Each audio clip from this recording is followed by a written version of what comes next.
this started for me in my backyard because I couldn't grow tomatoes. And I figured that it was about pollination. And so I wanted to plant plants for bees. And so after a seminar I went to, given by a Dallas master gardener, and her specialty was bees, and she taught us that bees can only see purple and blue and yellow. So that's what my color scheme is mostly. That's what bees can see. And I'm a very good earth citizen, and I have all of these things for bees, and now I have so many bees I'm afraid to go in my backyard sometimes. Not really, but there are a lot of bees. Yeah.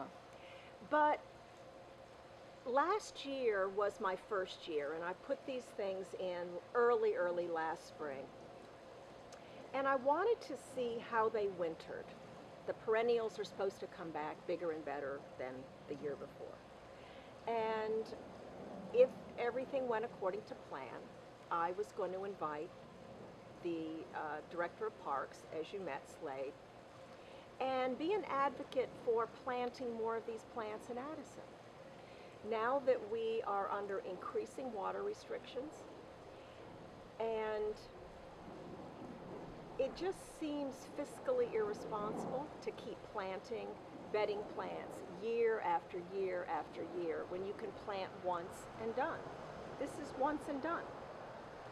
And if you pick the correct plants for your soil type, which is Blackland Prairie here in Dallas, and for your cold hardiness, this is what you get every year. And this is what right behind you. What is this? This is spirea. This is spirea. It looks, and it's fairly young. It hasn't been there that long. No, these have been here a couple of years. Now these bloom once in the spring, but then they, I deadhead the flower heads off, but they are evergreens. So this is green all year long. The betony, I love the betony.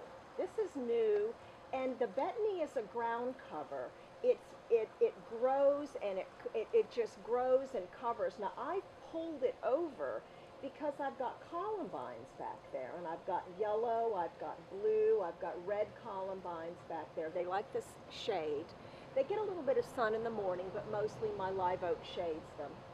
But I pulled the betonies over just so that they're not all over on top of the columbines. And these come in reds and corals and pinks and different colors as well, all shades of red. So it's really beautiful, and you're saying that you wouldn't have to have, like a city wouldn't necessarily have to be bedding in the spring and the summer and the fall. They could just let this go. It's green when it's not blooming.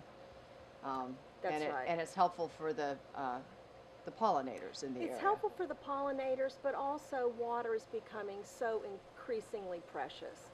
And Addison has not had water restrictions, but we will have water restrictions, and my landscaping will survive that because of the plant choices I've made.